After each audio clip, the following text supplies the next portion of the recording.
আমাদের সকল শক্তিকে সামনে রেখে পরবর্তী সূচনার উপযুক্ত জবাবের ব্যবস্থা আমরা ইনশাআল্লাহ করে দেব। যারা জীবন দিয়ে রক্ত দিয়ে চোখ হারিয়ে পা হারিয়ে যারা আমাদেরকে স্বাধীনতা দিয়েছেন এখনো তাদের হত্যাকারীদের বিচার হয় না।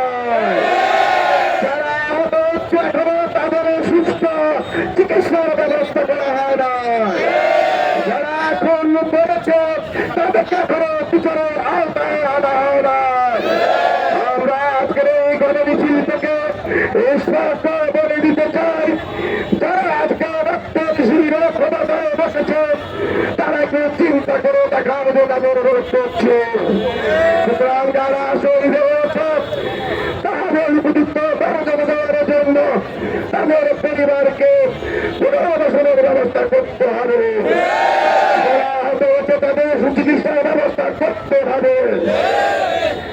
যারা খুন করেছে খুনিদেরকে বিচারের আওতায় আনতে হবে এবং আমাদের বাইরে শহীদ এবং গাজীদের ত্যাগের বিনিময়ে যে বৈষম্য দূর করে ন্যায় ইনসাফ কায়েমের কথা ছিল, আগামী দিনে ন্যায় ইনসাফ বিশেষ করে নিরপেক্ষভাবে সুস্থভাবে নির্বাচনের পরিবেশ সৃষ্টি করে নির্বাচনের সুব্যবস্থা করতে হবে। সমস্ত অন্যায় অনাচার চাঁদাবাজি লুটপাট দুর্নীতি সন্ত্রাস সিন্ডিকেট দখলদারি সবকিছু চোখ করে আগামী দিনে বাংলাদেশকে তিন সুতরাং সুপ্রভাত ন্যায় ইনসাফগুলিকে রাষ্ট্রসভার ভূমিকা রাখার ক্ষেত্রে আপনাদেরকে আগামীতে আরো ভূমিকা রাখার জন্য আহ্বান জানাচ্ছি। যতক্ষণ না এই দেশে সকল বর্ষবতীদের ইনসাফ কায়েম হবে সকল ক্ষেত্রে ততক্ষণ পর্যন্ত আমাদের আন্দোলন চলবে আমাদের বাধা দিতে চাই। আমরা স্পষ্ট ছাড়িয়ে দিতে চাই, আমাদের সকল শক্তিকে সামনে রেখে পরবর্তী সূচনার উপযুক্ত জবাবের ব্যবস্থা আমরা ইনশাআল্লাহ করে দেব।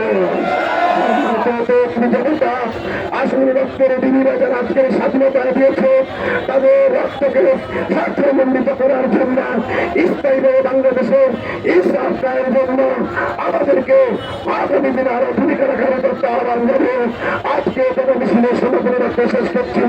আল্লাহ হাফেজ। বাংলাদেশ জিন্দাবাদ। যারা অংশগ্রহণ করেছেন যাদেরকে বাংলাদেশ জামাত ইসলামী জিন্দাবাদ।